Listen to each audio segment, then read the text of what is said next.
It started on a Thursday night, just past 9 p.m., when the air in the living room felt heavier than usual, like something unseen had taken its seat on my chest.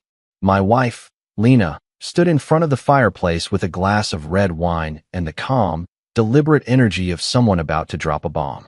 "I want an open marriage," she said. No hesitation, no build-up. Just that.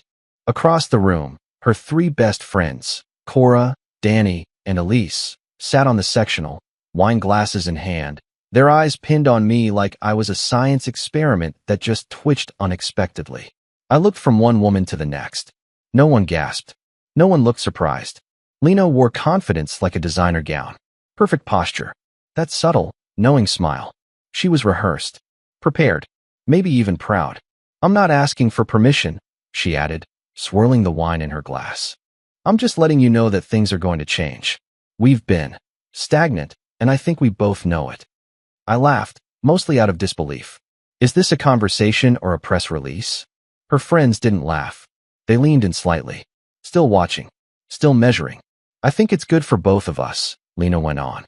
"Freedom. Exploration. No secrets. No lies. Just honesty and adventure. You can see whoever you want. So can I. But there are rules." Of course there were. No overnights at the house. No one around the kids. We always use protection. And most importantly, full transparency. No emotional entanglements. The last part echoed in the air like a threat. I blinked, trying to process the surreal tableau. The woman I married 10 years ago, the mother of my children, was now offering me sexual freedom like it was a consolation prize. And she was doing it in front of her friends. I turned to them again. Cora's lips curled slightly, the hint of a smirk tugging at the corner. Danny crossed her legs slowly, the hem of her dress hiking up just enough to make me notice. Elise tilted her head, eyes narrowed, curious, not judgmental. That's when it hit me. They weren't here by accident. Lena had orchestrated this. This wasn't a moment of weakness or a drunken confession. This was a debut. I wasn't just being told. I was being displayed. "Why now?" I asked, my voice lower than I expected. Lena sipped her wine. "Because I want to feel alive again. And I want you to feel that too. We're still young. Still attractive. We shouldn't waste this window pretending we're satisfied if we're not. And this is about sex. It's about more than that. It's about freedom." She glanced back at her friends. "We've talked about this for a while, and I'm not ashamed of it." The friends didn't nod, but I could feel their silent agreement hanging in the air. Agreement with her, not me. I stood up, pacing toward the kitchen, grabbing a bottle of scotch from the cabinet. My hands trembled slightly, not with fear, but with adrenaline. I wasn't humiliated. I wasn't heartbroken. I was something else entirely. I was awake. When I turned back, I noticed it. Cora's eyes lingered on my forearms as I poured the drink. Danny's tongue swept the corner of her lip when I adjusted my collar. Elise's gaze dropped to my waist for a fraction of a second before returning to my face. It wasn't pity. It wasn't even sympathy. It was interest. They were evaluating me. Lena sat on the arm of the couch now, her posture relaxed, legs crossed, sipping her wine like she was hosting a talk show. "You've got permission, Jack. Explore freely. No guilt. No shame. I'm serious." She held my gaze when she said that last part, almost daring me to call her bluff. I didn't. Not yet. "Why tonight?" I asked. She shrugged. "Because I've already started." The air in the room turned electric. My throat went dry, but I didn't flinch. "You've been with someone?" "Yes." She said it like she was telling me she'd gone to yoga. "Just once.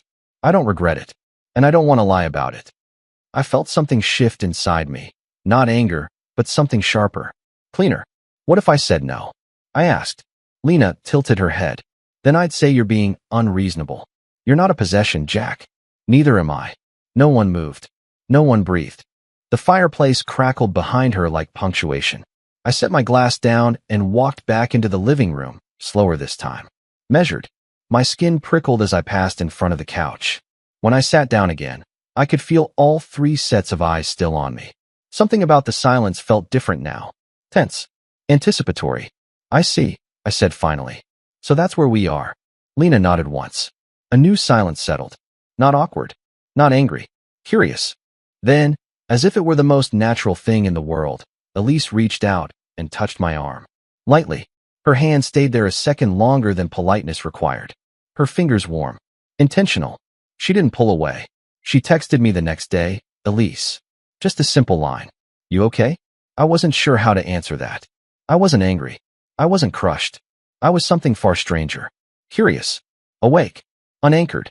And yet, grounded by the image of her hand still resting on my arm the night before, fingers soft, unapologetic. I replied, think so. Still processing. Thanks for asking. She didn't wait long. Drinks tomorrow? Just you and me. If you want. It wasn't phrased like a seduction. It was phrased like an offer. No shame. No pressure. And no denial of what we both knew was circling the edge of our thoughts. I didn't ask Lena's permission. I didn't have to. She'd already handed it out like a party favor. Explore freely, she said. But some deep, ridiculous part of me still mentioned it. That night, while brushing her teeth, she caught my eyes in the mirror. I'm seeing Elise tomorrow, I said, like I was announcing a dentist appointment. Lena grinned, foam at the corners of her mouth. Good, she said, spitting. She's fun. She wiped her lips. Just don't fall in love. There it was again. That carefully drawn line. No feelings. Just sex. She kissed me on the cheek and walked into the bedroom wearing nothing but her towel. I didn't follow. I stayed in the bathroom, staring at myself, trying to decide if I still recognized the man in the mirror. Elise wore black when I met her. Tight black jeans, black heels, black lace top beneath a charcoal blazer. Her lipstick was a muted red, the kind that makes you look twice without knowing why. She smiled when she saw me at the bar, her head tilting just enough to let her hair fall down one side of her face. You came. You asked. I didn't think you would. I sat beside her. Why not? You don't strike me as the kind of man who likes being given permission. That made me laugh. I'm not. But it turns out I don't mind using it. She sipped her wine, eyes on mine. So are we pretending this is casual? I shook my head. No. Good. Her foot brushed mine under the table. Because I'm not good at pretending. Conversation came easy. She asked questions no one had asked me in years. About work. About music. About what I thought of Lena's new rules. I answered honestly. I don't hate it. I don't understand it fully. But I'm not backing away from it. Elise nodded. She told us you might not respond well. How do you think I'd respond?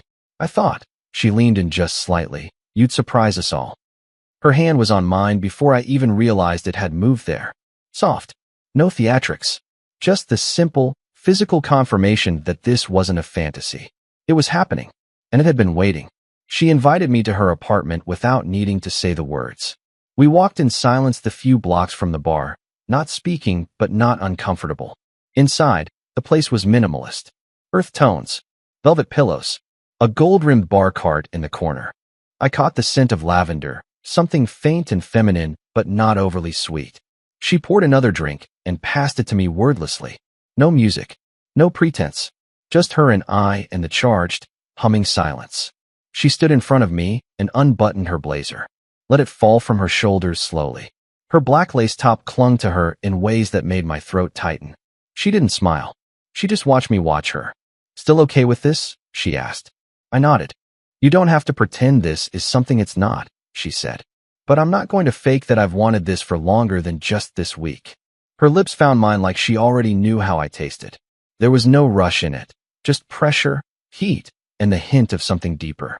Her hands didn't roam like they were trying to undress me. They held me like she needed the moment to stay exactly where it was. For just a little longer. When we did undress, it wasn't a frenzy. It was calculated. Careful. The deliberate unveiling of skin, muscle, warmth. We moved through it not like two people grasping for novelty, but like two who'd been waiting for permission to see how deep the tension could go. We didn't rush to sex. We drifted toward it. Lena's rules allowed for this, sanctioned it even, but nothing in the rulebook prepared me for the way Elise made me feel seen. Touched like a man, not just a husband or a piece on a marital chessboard. She didn't ask if I was sure. I was. After, we lay there in silence. Her head on my chest, my hand tracing the curve of her spine, the way her shoulder blades rose and fell like wings. She spoke first. I used to wonder if you ever noticed me. I did. Even back when you'd barely say 2 words to us at Lena's dinners. Especially then. She looked up at me. What are you thinking right now? I didn't lie. That this wasn't just sex. She didn't flinch. No. It wasn't. Her fingers traced a lazy pattern across my chest. I'm not going to ask what happens next, she said. That's for you and her to figure out. She gave me permission. Then I'm glad I used it.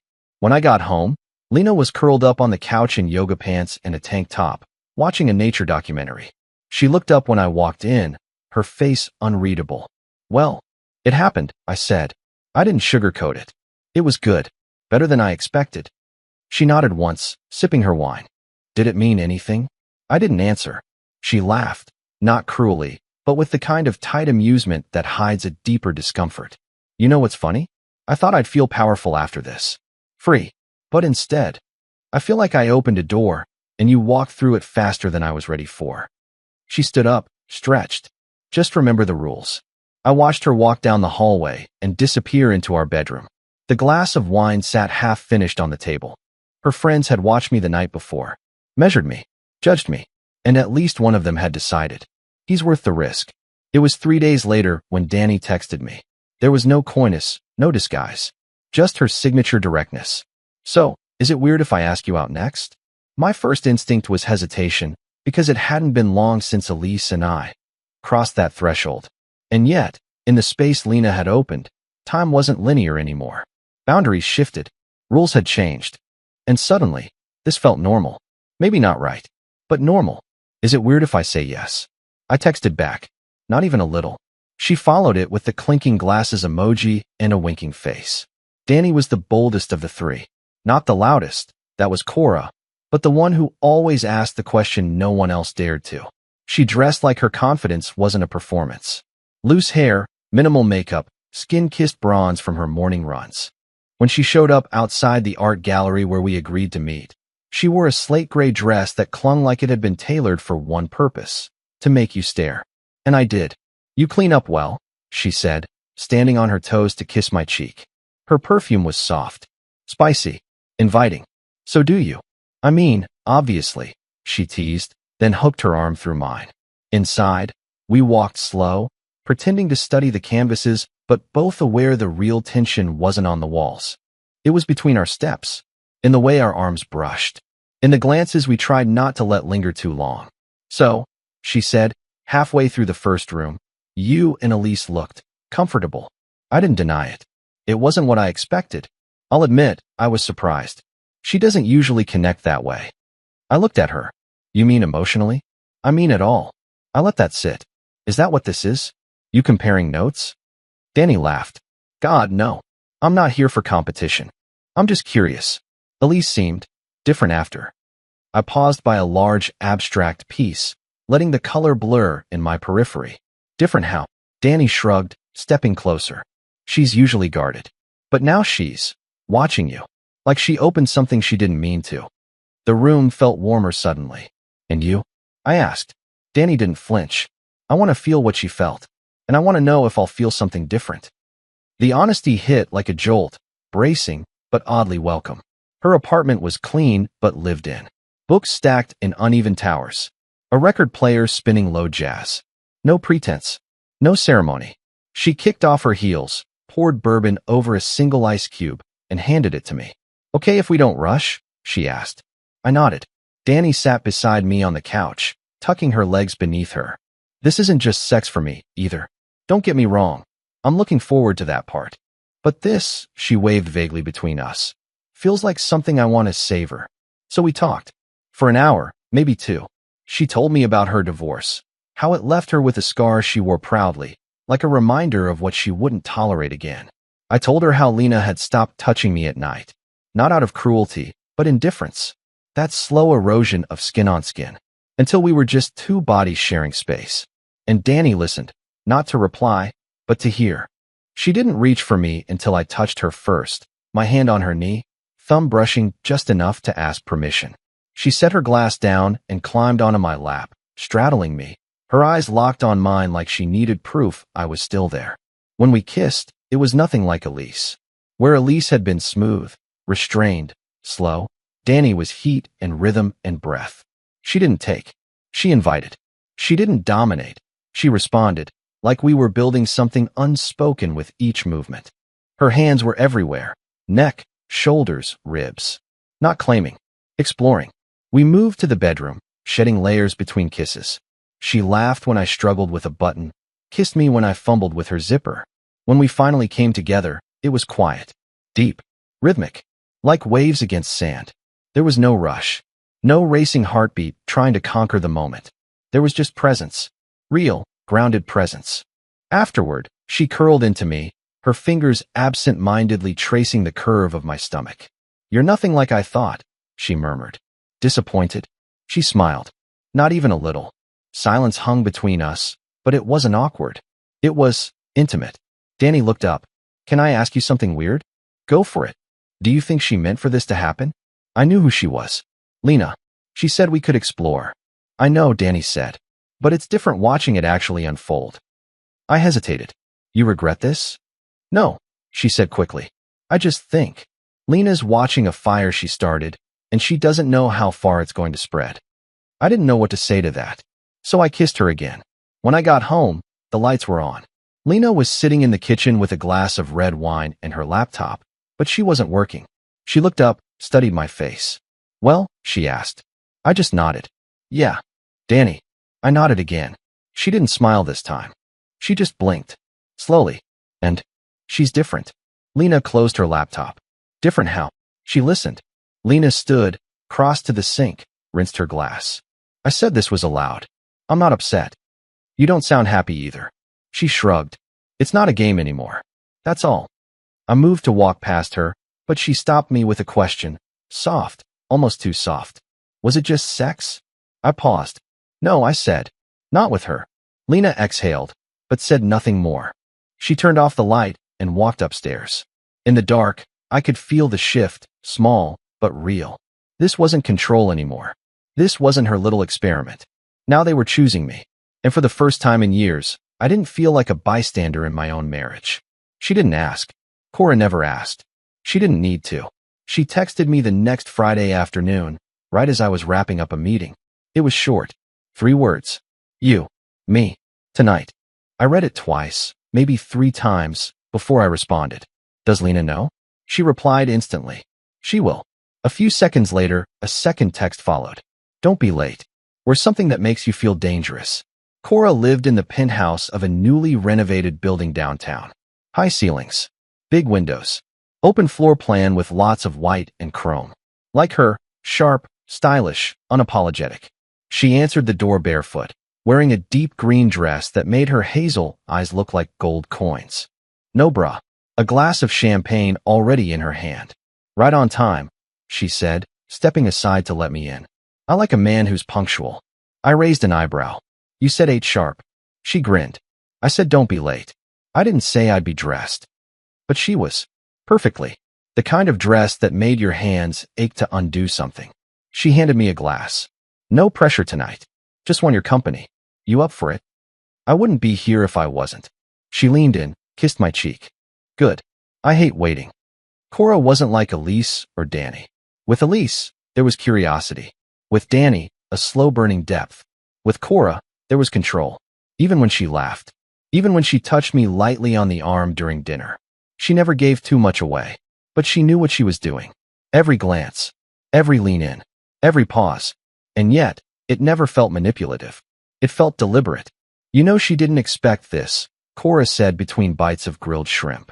"Lena." I didn't ask what she meant. I already knew. She thought you'd resist. Maybe even try to renegotiate. Maybe sulk. Instead, you adapted. She gave me permission. "No," she said, sipping her wine. "She gave you rope. You figured out how to climb with it." I studied her face. Flawless, yes, but also more real tonight. Not the effortless socialite I'd seen at Lena's dinner parties. This was someone who chose her moments with precision. "You seem like you've been thinking about this for a while," I said. She didn't blink. "We all have." Something flickered in my chest. A strange heat. "You talked about me." "Of course we did," she said, leaning back. "We're women. You think we weren't curious?" And Lena was okay with that? Lena, Cora said, drawing her name out like a stretch, wanted to prove she was untouchable, that she could open the door and still keep the house in order. And now? Cora's smile curved, slow and feline. Now she's watching the foundation shift. We didn't even make it to the couch. Cora kissed me as she stood, bold and direct, guiding me backward toward the window that overlooked the skyline.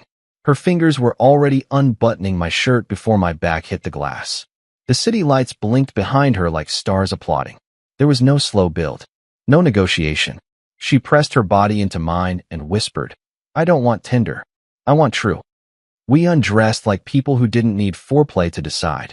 Clothes hit the hardwood in ungraceful trails. Her mouth claimed mine with hunger, not haste. She pulled me onto the chaise lounge that sat beneath the window, her legs wrapping around my waist like a dare. Sex with Cora was kinetic, wild, like she wanted to steal something from me and see if I could take it back. She laughed when I gripped her hips harder, moaned when I flipped her onto her stomach.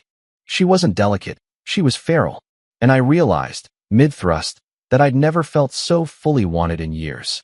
We moved like instinct.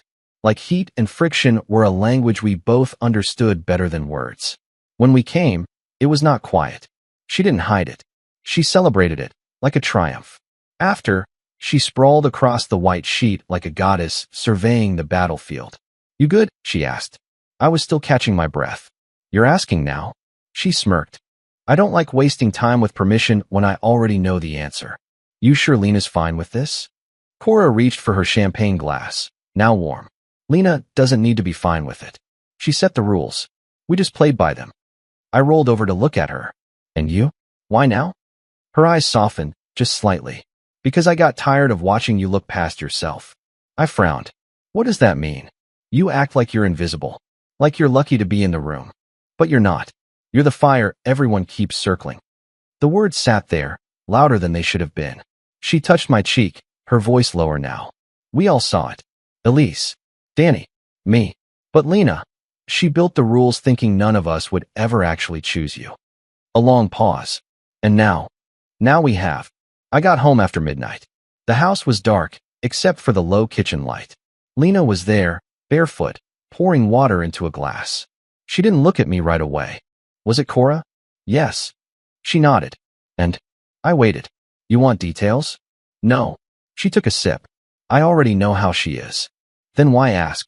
She looked up at me, and for the first time, I saw it. The flicker of something unsure. "I thought this would give us space," she said. "Not distance." "I didn't go looking for distance, Lena. I just walked through the door you opened." She leaned on the counter. "Are you falling for them?" I didn't answer. "You don't answer that question," she said, her voice thin, "unless the answer is yes." "Are you falling for anyone?" She hesitated, then shook her head. "No, but I'm not the one they're choosing." That silence wasn't kind. "You're glowing," she said, almost to herself. "What?" "You look alive again. Like something switched on." I didn't know how to respond. She smiled, but it didn't reach her eyes. "I'm not mad," she said. "I just didn't expect it to feel like this." "Like what?" "Like you're not mine anymore." Her words echoed. Not cruel, not dramatic, just honest. I stepped closer, thinking I might touch her, reassure her. But she backed away, slowly. "Good night, Jack." That night, I lay awake in bed while she slept beside me, her back turned, spine straight, hands tucked under her pillow. I wasn't sorry. Not for Elise. Not for Danny. Not for Cora. They hadn't taken something from Lena. They'd simply given something back to me. And now? The balance had shifted. She wasn't the center anymore. I was.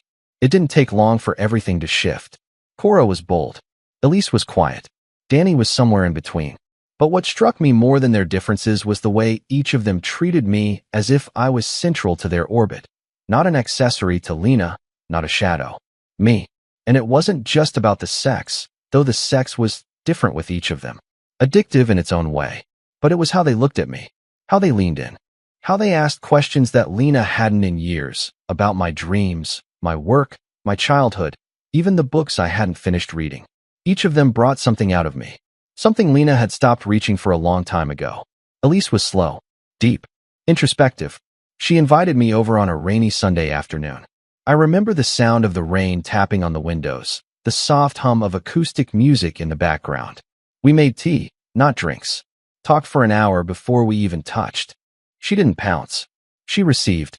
We lay on the couch, tangled in a blanket, fully clothed for longer than I ever expected.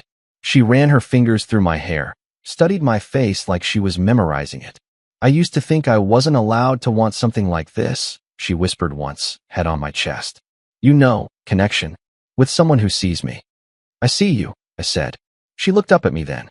That was the first time she cried, soft and silent. And the first time I held someone without needing anything in return. We didn't rush into the bedroom. That night, we undressed slowly, like peeling away skin, not fabric. It wasn't about dominance or desire. It was about being present. Every breath, every kiss, every look. With Elise, it always felt like sex meant something more. Like she gave herself over not just to feel good, but to feel understood. Danny was warmth, humor, sensuality wrapped in care. Her place always smelled like cinnamon and clove. Her bed was layered with soft blankets, string lights hanging above the headboard like stars she caught just for us. She liked to laugh before she kissed, play before she pounced. She'd run her fingers down my chest and whisper something about how I looked better than I had any right to. She loved to straddle me while talking, not even touching, just sitting there, fully clothed, carrying on a conversation like she hadn't already ignited something below my belt line. You know you don't have to impress me, right? She'd say. I like you just the way you are. But that said, don't ever shave the scruff. It's working for you. With Danny, everything felt playful, but intentional. She remembered things I told her in passing and brought them up at the perfect time. She made me feel safe and sexy, like I could laugh and cry and groan all in the same hour. When we had sex, it was warm, like slipping into water, the perfect temperature. She wrapped around me, under me, sometimes over me, and always stayed longer afterward, tangled in my arms. Don't rush off, she'd say, running her toes along my calf. I like how it feels when you breathe next to me. And she meant it. With Danny, I didn't feel like an escape. I felt like a choice. Cora was fire. Always fire. She didn't text much. She called. Unannounced. Unapologetic. You free tonight? She'd ask. No context. No build-up. And somehow, she always knew when I was. At her place, clothes came off fast. Furniture didn't always survive. There was a time we didn't even make it out of the elevator in her building. Thank God no one got on. Cora liked watching me. Touching me when I wasn't expecting it, biting my shoulder when she came, laughing afterward, calling me a dangerous man in disguise. I like how you're changing, she said once, running her nails down my back as I caught my breath. You walk like you know who you are now. It's sexy. We rarely cuddled. That wasn't her thing. But when I left, she always kissed me deeply at the door. And sometimes, hours later, I'd get a voice message. You wrecked me. Thought you should know. There was something addictive in her honesty. With Cora, I wasn't fragile. I wasn't careful. I was alive. I thought Lena would say something eventually. Confront me. Challenge me. But she didn't. Instead, she watched me. At dinner, during school pickups, brushing her hair before bed. She watched me the way she hadn't in years. And not like a wife watching her husband. More like someone watching the man she no longer recognized. One night, while sitting in the backyard with glasses of wine and too much silence between us, she finally spoke. You smile more now. I looked over at her. Do I? You don't check your phone as much. You touch your face when you're thinking. You laugh when you're tired instead of going quiet. She paused. You used to go quiet with me. You used to stop asking why. I replied. It wasn't cruel. Just the truth. She took another sip of wine. I thought this would be simple. Easy boundaries. Controlled freedom. And now, I see the way they look at you. I didn't respond. They want you. Her voice trembled. Just a little. I thought I was being generous, she added. Giving you permission. Letting you explore. But now, I feel like I handed you the keys to a kingdom and forgot to check if I still had a seat inside. I didn't rub it in. I didn't boast. But I stopped apologizing. Stopped over-explaining where I was, who I was with, how long I'd be gone. I wasn't hiding anything. I didn't need to. Because I had become something new. To them. To her. To myself. And when I walked into a room now, I felt eyes follow. Not because I was owned. Because I was wanted. They weren't competing with each other. They were rising around the empty space Lena had left behind. And she could feel it. In the way Danny texted during dinner. In the way Cora called me with zero hesitation.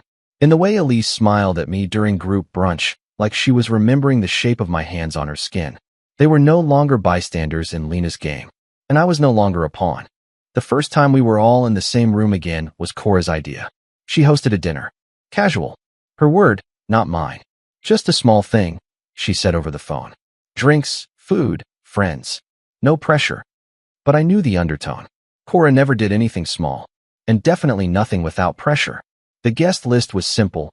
Me, Lena, and the three of them. Her, Danny, Elise. That was it. No buffer. No distractions. Just the five of us, seated around her long mahogany table with wine glasses full and silences that came in charged waves. Elise brought fresh bread. Danny brought dessert. Lena brought tension. I brought appetite. From the moment we sat down, the atmosphere buzzed, subtle, but unmistakable. Touches happened. Quick ones. Elise's hand brushed mine when I passed her the butter. Danny leaned close when she laughed, her lips grazing my shoulder. Cora ran her finger down the stem of her glass while maintaining eye contact with me, then looked at Lena just long enough to let the meaning linger. And Lena? She noticed. All of it. The wine helped. Laughter came easier by the second glass. The stories got louder, the smiles more indulgent. But beneath it all was something sharper. A shift. Cora told a story about a date she ghosted. How the man had sent her a poem and a Spotify playlist 2 hours after dinner. I barely touched my pasta, she said. And this man acted like we eloped. The table laughed, except Lena. She managed to smile, but it didn't reach her eyes. He must have felt a real connection, Danny teased. Or he mistook chemistry for permission, Elise added, glancing at me. Cora looked directly at Lena. Or maybe he just saw something no one else had taken the time to see. That was the first moment the air truly shifted. Lena sat her glass down too quietly. Let's not pretend this is something it's not, she said, smiling thinly. We're all adults here. The table quieted. I looked at her, then at the three of them. Something unspoken passed around the table, like everyone had just stepped past the rules Lena once carefully laid out. After dinner, Cora pulled me aside while Lena helped Danny in the kitchen. She pressed me gently against the hallway wall, her fingers tugging my belt loop, playful and firm. You feel that? She asked. What? This new weight. You're carrying it well. I laughed under my breath. Is that your version of a compliment? She leaned in, lips grazing my jaw. That's me saying I'm not letting go anytime soon. Then she walked away, just as Lena stepped out of the kitchen, watching her vanish around the corner. We locked eyes. Lena didn't say anything. She didn't need to. The goodbye hugs were longer than necessary. Elise wrapped her arms around me and whispered, You still owe me a sundae. Danny kissed my cheek, lips brushing a little too slow. Sleep well, handsome. Cora simply smirked. Tell your wife thanks for dinner. Then they were gone. And Lena and I were alone in the silence they left behind. I saw that, she said finally. I turned toward her in the dim kitchen light. Saw what? The looks. The touches. The not-so-subtle remarks. I poured water into a glass. You started this, Lena. She crossed her arms. Not like this. What did you expect? I expected balance. I set the glass down. No. You expected control. That landed. Hard. She looked away. They're choosing you. Yes. And you like it. I need it. The silence stretched. Then she said something I didn't expect. They defend you. I turned. What? Cora. Danny. Elise. You heard them. The way they speak about you now. How they look at you when I criticize something. Even in jest. Maybe I'm just not the joke anymore, I said. That cracked her. Not visibly. Not entirely. But her voice wavered. They're protective of you. They see me, Lena. She sat down at the counter, slower than usual, her fingers curling around the edge like she needed to anchor herself. I thought it would be harmless, she admitted. The idea. The freedom. A way to explore without damage. And now, her voice was quiet. Now it feels like I gave you away. And everyone else decided to keep you. It became more obvious after that. At a second group dinner, this time at Danny's place, Lena made a joke about me taking too long to text her back. Danny cut in, not cruel, but firm. Maybe he's just not obligated to drop everything for you anymore. Elise added softly. Some people deserve patience. Even Cora. Cool, collected Cora, laughed, and said, You're lucky he answers at all. Lena went silent. No one noticed. Except me. Because it was the first time I'd seen her excluded from the energy she created. Back at home, Lena retreated early. Said she was tired. Headache. But I stayed up, phone buzzing every so often. Elise, you seemed off. You okay? Cora, I could still taste you when I got home. Danny, Let me know when you're ready to see someone who gives you their full attention. I didn't reply. Not yet. Instead, I sat in the dark living room, staring at the glow of the city outside. This was Lena's game, her rules, her design, and somehow, she was the only one left outside the warmth. The only one watching the flame from a distance. When I came to bed later, she was still awake. On her side, back to me. She spoke before I could lie down. You enjoy being the center now, don't you? I didn't answer right away. Because yes, I did. But more than that, I needed it. And I wouldn't apologize for that anymore. I slid into bed without a word. And for the first time in a long time, I didn't reach for her. Lena brought it up 2 days later, over breakfast. No ceremony. No emotion. Just her, leaning on the kitchen counter, nursing a coffee she hadn't touched, while I scrambled eggs for the kids. I think we need to revisit the rules. I paused, spatula midair. The kids were upstairs, still brushing their teeth, still oblivious to the tension pulsing like electricity between their parents. What rules? I asked, though I already knew. She sipped. I's not leaving mine. No emotional entanglements. That was supposed to be the line. I nodded slowly. And what makes you think it's been crossed? She tilted her head, smiling bitterly. They're in love with you. A pause. Or close to it. I leaned against the counter. And she blinked. And you were supposed to keep it physical. Was that ever realistic? She didn't answer. Not at first. Instead, she looked down into her coffee, as if she might find something honest swirling at the bottom of the mug. Don't act like I'm crazy, she said. You know how they act around you now? Elise texts you like you're hers. Danny speaks about you like you're her partner. And Cora guards you like you're her fucking secret. And you sound jealous, I said quiet. She didn't flinch, but her voice turned hard. You're not supposed to fall in love. And neither are they. No one is. She wasn't yelling. She didn't need to. Because now we both knew. It was no longer about sex. That week, I stayed over at Danny's. Not to provoke Lena. Not to escape her. But because I wanted to. Because Danny had become something Lena used to be. A soft landing. We lay in bed that night. Limbs tangled, skin bare, candles still flickering on the nightstand. She ran her fingers through my hair and asked, did she say something? Yeah. She knows. She suspects. Danny sighed. Well, she's right. I turned toward her. About what? She looked at me then, really looked. That I'm falling. The air tightened. I didn't speak. Not because I didn't want to, but because the weight of that truth was too heavy to pretend with. And it wasn't just Danny. I felt it with Elise. With Cora. In different ways. Different flavors. But with Danny, it was slow and steady. A warmth I'd walked into without realizing how far I'd traveled. I didn't go home that night. She didn't ask me to stay. I just didn't want to leave. Elise knew before I even told her. She had that kind of intuition. The soft, dangerous kind that cut to the truth before words ever caught up. We were walking through a quiet bookstore, her hand loosely in mine, when she asked, have you told her yet? I glanced at her. Told who what? Lena.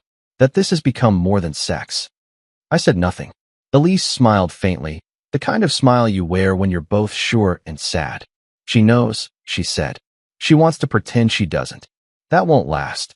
A beat of silence. Then she stopped, turned to face me, and placed her palm against my chest. You don't have to say it, she whispered. I already know. I was hers, too. In some way I didn't yet have the words for. Cora took the news differently. I told her during one of our usual late-night rendezvous. Naked, sweat-slicked, curled in the twisted sheets of her loft. She lit a cigarette, something she only did when her emotions were close to the surface, and stared out the window, not at me. She said no feelings, she murmured. She said a lot of things. A long exhale. I didn't mean to fall, she said. I didn't mean to either. She turned then, eyes burning. I'm not sorry. Neither am I. She reached out, placed a hand flat on my chest. I'll stay in the fire if you will.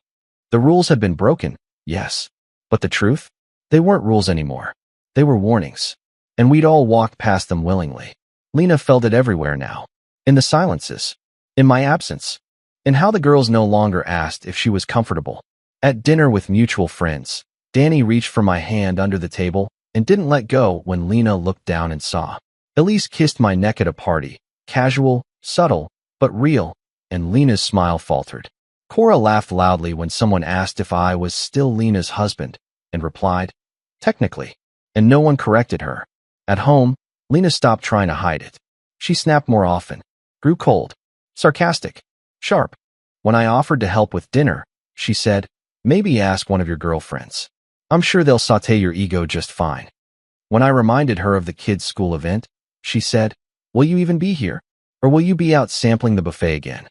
And when I finally confronted her, told her that the rules had never been sustainable, that emotions were always going to be part of this, she looked me dead in the eye and said, you used to beg me to touch you. Now you barely look at me unless I'm in your way. I didn't argue, because it was true. She sat on the couch that night, blanket around her shoulders, a glass of wine untouched on the table. I stood in the doorway, ready to say something. Anything. But she beat me to it. They all love you now. They see me, I said. She nodded. I used to. The silence that followed wasn't angry. It wasn't bitter. It was grieving. The next morning, Elise sent me a photo. Just her coffee and a post that said good morning, heart. Danny texted, I didn't sleep. I missed you. Cora? She sent nothing. She showed up, knocked on my door at noon, kissed me like she hadn't seen me in years, then whispered into my ear, I'm not playing by her rules anymore. Lena's rules had failed, and not because we broke them, but because she forgot the most dangerous truth of all. If you open the door wide enough, people will walk through it, and some won't come back. Lena tried to pretend she still had authority. She tried to play neutral, to sit at the same table as them and act like she wasn't being replaced piece by piece, laugh by laugh, touch by touch. But it was obvious to everyone now. She had become the outsider in her own script. The next dinner wasn't even her idea. Elise invited us all. She made homemade gnocchi from scratch, set the table with candles, opened 3 bottles of wine. It was warm, intimate, soft lighting and mellow music. And Lena was quiet the entire night. Not because she didn't have anything to say, but because the space wasn't hers anymore. Danny told a story about one of her students mispronouncing organism as orgasm and nearly choking on her laughter. Everyone cracked up, including me. Lena smiled politely. Elise brushed her hand over mine as she passed the water pitcher. Danny reached to wipe a dot of sauce from my lip with her napkin, giggling like it was second nature. Cora leaned back in her chair, sipping wine while watching me the way she always did. Eyes lazy, mouth curled in that small, satisfied smile. And Lena? She drank. Quietly. Often. The night ended with dessert, compliments, and Cora's hand on my thigh under the table. Subtle, but firm. When I looked at her, she didn't even try to pretend. Lena caught it. She said nothing. Not at the table. Not on the car ride home. Not when we got inside the house. But as soon as the door shut, she turned to me with steel in her eyes. They're parading it now. I didn't respond. She stepped closer. Do you even care how this looks? I care how it feels. To you. To them. She scoffed. You think they give a damn about anything but the attention? I stepped forward. They give a damn about me. That's more than I can say for the last 2 years of our marriage. That landed hard. She blinked, chest rising. You're blaming me now? I'm not blaming you, I said. But I'm not pretending anymore, either. Her voice dropped. You're not just sleeping with them. I didn't answer. She stared at me, like maybe silence would pull something out of me. But I stayed quiet. Because the truth was written across every look, every touch, every word shared in rooms where Lena no longer held court. The next week, I stopped asking for permission altogether. Elise and I went hiking early Saturday morning. She made me breakfast afterward. Eggs, toast, grapefruit halves sprinkled with sugar. She fed me with her fingers. Danny invited me to a poetry reading at a quiet bar on a Wednesday night. She held my hand through the entire thing, kissed my palm when no one was watching, called me her person in front of the host. Cora booked us a room at a downtown hotel on a Thursday. No warning, just sent a room number and a time. I went. And when I got there, she was waiting in nothing but a robe, champagne already open, one heel dangling off her foot as she lay across the bed like sin made flesh. You came, she said. You told me to. She smirked. You're learning. I stopped explaining myself to Lena. She noticed. She stopped asking. But that didn't mean she didn't feel it. One night, I walked in after a late evening with Elise and found her in the kitchen, cutting vegetables she didn't need to cook. Her knife hit the board too hard. You're late, she said. I shrugged. No curfew, remember? She slammed the knife down. Don't be smug. I'm not. I said calmly. I'm just not reporting in anymore. Her voice cracked just slightly. You used to care. I used to be lonely, I said. You don't get to have both. It all came to a head the night Danny stopped waiting. We were at a rooftop bar with mutual friends. Lena had come, dressed in black, hair pinned high, makeup flawless. But her energy was off. She wasn't glowing. She was tense. I'd walked in holding Danny's hand. That was all it took. Danny stuck close to me all evening, whispered jokes into my ear, touched my thigh, slipped her arm around my back. And Lena watched all of it like she couldn't blink without losing something else. Halfway through the night, Lena made a joke. A harmless jab. You know Jack's always late. He couldn't find punctuality with a map and a flashlight. Danny turned to her, smile gone. Maybe he's just never had a reason to show up on time. The table froze. Lena blinked. Excuse me. Danny didn't flinch. You act like you still get to take shots, but we were all here when you opened the gate. Don't be surprised when the field isn't yours anymore. It was the first time someone defended me out loud.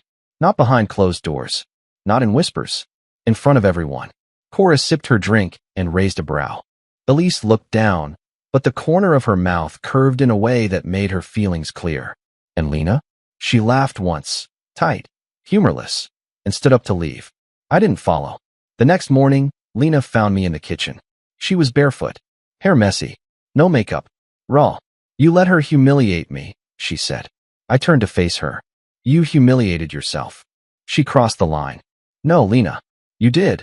When you thought you could stay untouched while putting me on display. She stared at me like I was a stranger. Maybe I was. The texts from the others came in slowly that morning. Elise, you okay? I know last night was heavy. Danny, I'm not sorry. I meant what I said. Cora, told you the leash would snap eventually. And I just made coffee. In silence. No guilt. No regret. Because the thing Lena never understood was this. She set the rules. She removed the locks. She said, explore freely. And when we all took her at her word, she lost the right to tell us how far we were allowed to go. The confrontation didn't come with screaming. There was no dramatic door slam. No shattering glass. It came in the quietest moment. Early Sunday morning, the light barely pushing through the blinds, the coffee pot still clicking to life. I was sitting at the kitchen table, scrolling through my phone. She stood in the doorway, hair tied back, wearing one of my old t-shirts. The same one she'd stopped wearing a year ago. I need to say something, Lena said, voice low but solid. I looked up. Okay. She didn't move closer. She just crossed her arms and held herself like she was bracing for impact. I think we've made a mistake. I waited. I wanted freedom. Exploration. Something to break the monotony. But this isn't what I imagined. She exhaled shakily. They were supposed to be flings. Brief distractions. They weren't supposed to choose you. My voice was calm. You're not upset they chose me. You're upset they didn't come back to you afterward. That hit. Her jaw tightened. She stepped into the room. They crossed a line. No, I said. They followed the path you laid. And you didn't think I'd walk far enough to be out of reach. She placed her palms on the back of the dining chair across from me, gripping it. I feel betrayed. I felt invisible, I replied. Her eyes met mine. You were never invisible. Then why did you have to open the marriage to see me? The silence cracked something open between us. She sat down across from me. Tense. Small. I didn't think you'd go this far, she whispered. I didn't think you'd be okay losing me. I didn't lose you, she said quickly. You didn't keep me either. She flinched. I leaned forward, elbows on the table. You wanted a hall pass. You didn't expect me to become someone they could fall in love with. She looked up sharply. So you admit it. I admit what? That they're in love with you. I nodded. At least one of them has said it out loud. Her throat worked. And you? Are you in love with any of them? I didn't answer immediately, because anything less than the truth would be insulting to all of us. Yes, I said. I am. She closed her eyes. Which one? All three. It wasn't a weapon. It was an offering. She just didn't know how to receive it. Later that day, she texted them. All three. Invited them over. No pretext. Just, we need to talk. The room was heavy before anyone even spoke. Danny sat closest to me, one leg crossed over the other, her hand resting near mine, but not touching. Elise sat near the window, posture upright, eyes alert like a counselor waiting for the patient to speak first. Cora lounged on the armrest of the couch, sipping a drink she poured herself from our cabinet. legs tucked under her like she owned the space. And Lena? She stood, not towering, just tired. I started this, she said. So I'll go first. No one interrupted. I told Jack I wanted an open marriage. I set the terms. I said explore. I even said it in front of you. Her eyes flicked to each of them. You watched me say it. You watched me dare him. And now you're all here. Still. She paused. Because you stayed. And that's not what I expected. Cora raised her eyebrow. Would you rather we left him broken? Lena shook her head. I'd rather you left him mine. Danny finally spoke. We never took him. You gave him away. Elise added, soft but sure. You set the rules. We just didn't play dumb. Lena stepped back slightly, the weight of it all pressing inward. She looked at me. And you? I didn't go looking for revenge. I just stopped waiting to be wanted. I wanted you, she said. I tilted my head. Not enough to touch me. Not enough to hear me. Not enough to ask what I needed. Cora stood now, drink in hand. You wanted control, Lena. You got an awakening instead. Lena looked at her. And what? You think you're better for him. I don't need to be better, Cora said. I just am.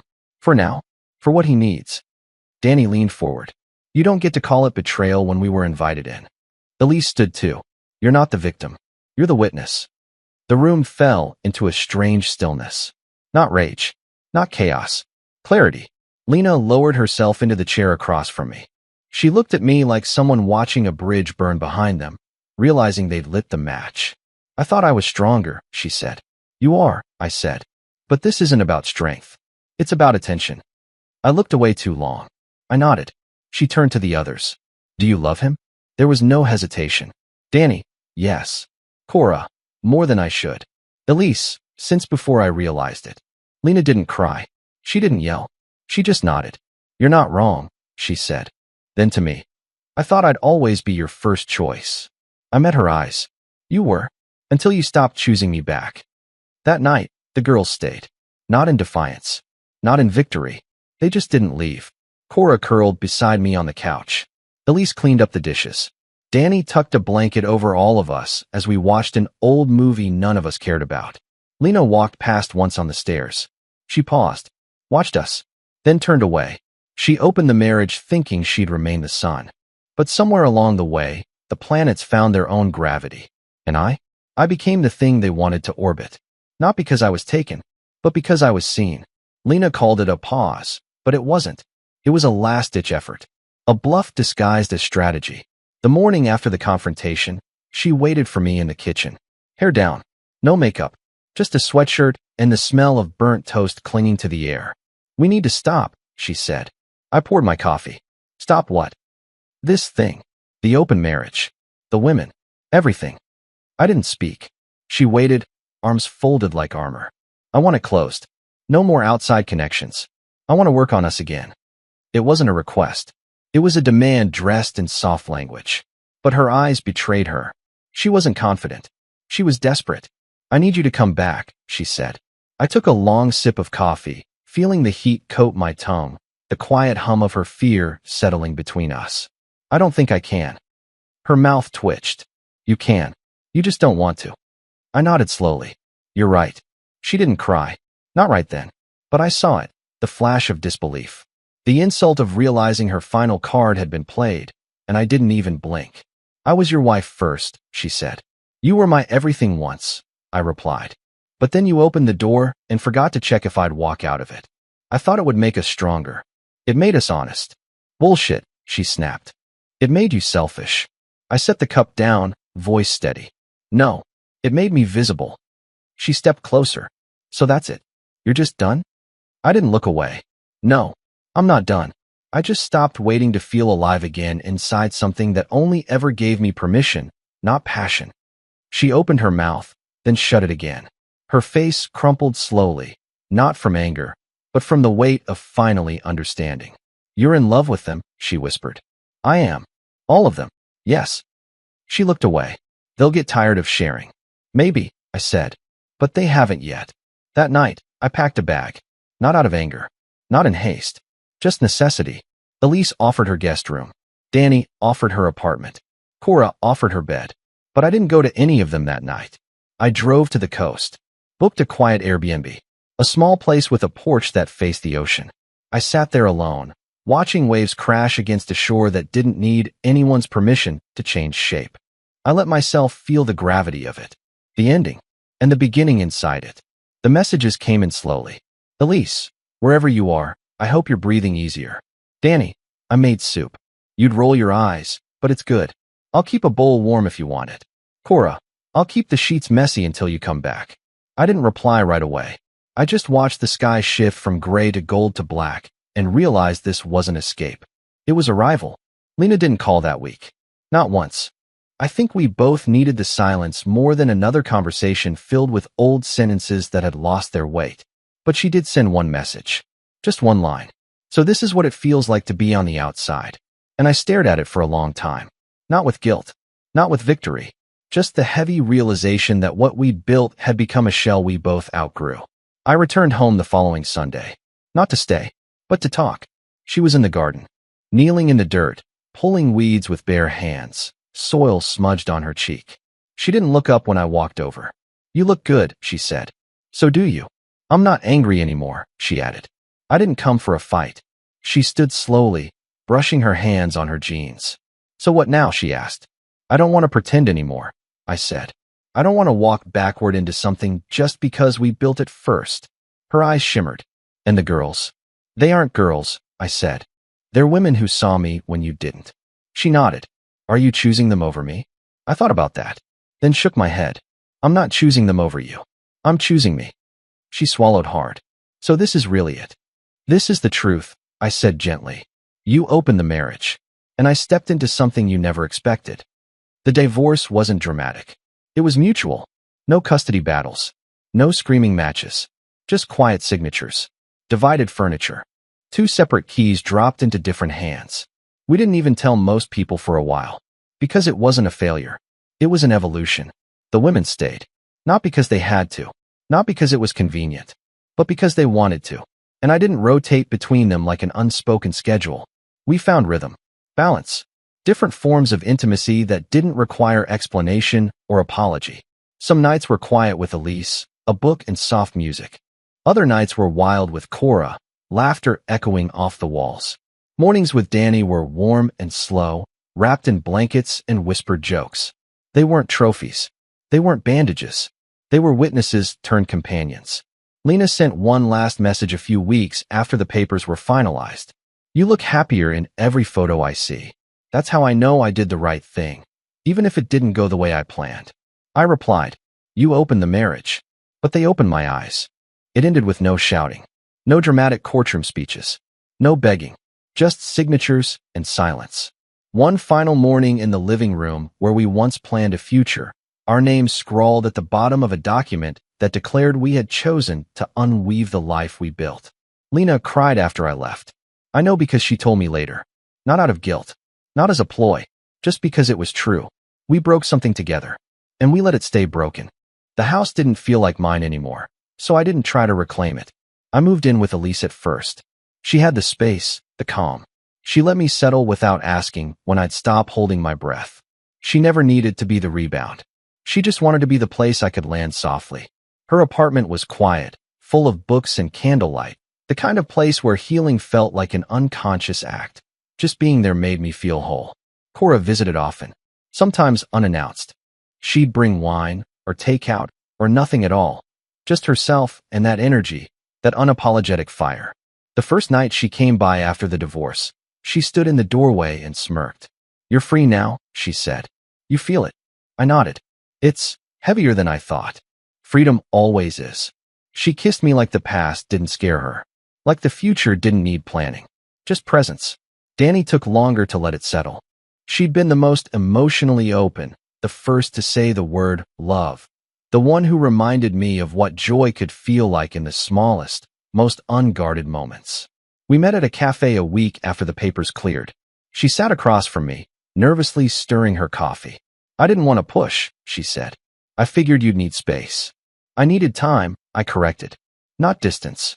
She smiled, and I reached for her hand. That was the first time in weeks I didn't feel the ghost of guilt rise with my breath. We never made it official. Not in the traditional way. There were no hard definitions between the three of them and me. No expectations of exclusivity. No rigid labels. But there was love. Different types. Different languages. Cora gave me fire. Danny gave me light. Elise gave me peace.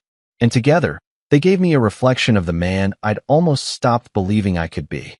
Lena drifted further into the background. Not out of resentment. Just reality. We exchanged necessary texts. Parenting logistics. Occasional updates. But we didn't try to rethread the connection. We weren't cruel. Just honest. And honestly, we didn't fit anymore. She started dating again, quietly, cautiously. I didn't ask for details. She didn't offer. We didn't need to hurt each other any further. The biggest shift wasn't in the paperwork or the address. It was in how I carried myself. Before, I was someone begging to be seen. Now, I moved like a man who belonged. Not possessed, but chosen. By people who didn't just want to touch me, but to understand me. There was one moment I'll never forget. Months later, at a small gathering Elise hosted, one of those wine and lantern evenings with soft jazz playing in the background, we were sitting on her rooftop deck, watching the city breathe. Danny was laughing at something Cora said. Elise sat beside me, her head resting on my shoulder. And Lena showed up. Uninvited, but not unwanted. Elise had extended the offer. A gesture of peace. Lena stood there for a moment, taking it in. The lights. The laughter. Me, in the center. Not like a king. Not like a prize. Just present. Fully. Completely. She approached slowly, wine in hand, and sat beside me. We didn't speak at first. Then she said, "You're not who you used to be." "I hope not," I replied. She smiled faintly. "They brought something out of you. They reminded me I was still worth something." She nodded. "I thought opening the marriage would let us breathe again, but I didn't think it'd make me the one gasping." "I never wanted you to drown," I said gently. "You didn't push me in," she replied. "But you did learn how to swim when I stopped trying." The music floated in the background. A soft, old melody. Something familiar. Cora walked over and kissed my cheek. Danny handed me a drink, squeezing my hand as she passed it. Elise stayed close. Her fingers laced through mine under the table. Lena watched it all. And for the first time, she didn't flinch. She just looked at me and said, "They love you." "I know." She looked at me a long while. Then, with no bitterness, she whispered. She opened the marriage so everyone could see. She just didn't expect them to choose you. I don't know if what we have now has a name. Some would call it a mess. Others would call it liberation. For me, it's clarity. A life built on presence, not permission. On affection without authority. On connection without cages. I used to wonder what it meant to be wanted. Not for a moment. Not for sex. But to be truly seen. Now I don't wonder. Because every morning, when Elise makes coffee, when Danny steals the covers, when Cora slides into bed with that smirk on her lips, I know. The watching ended long ago. And the choosing? That never stopped.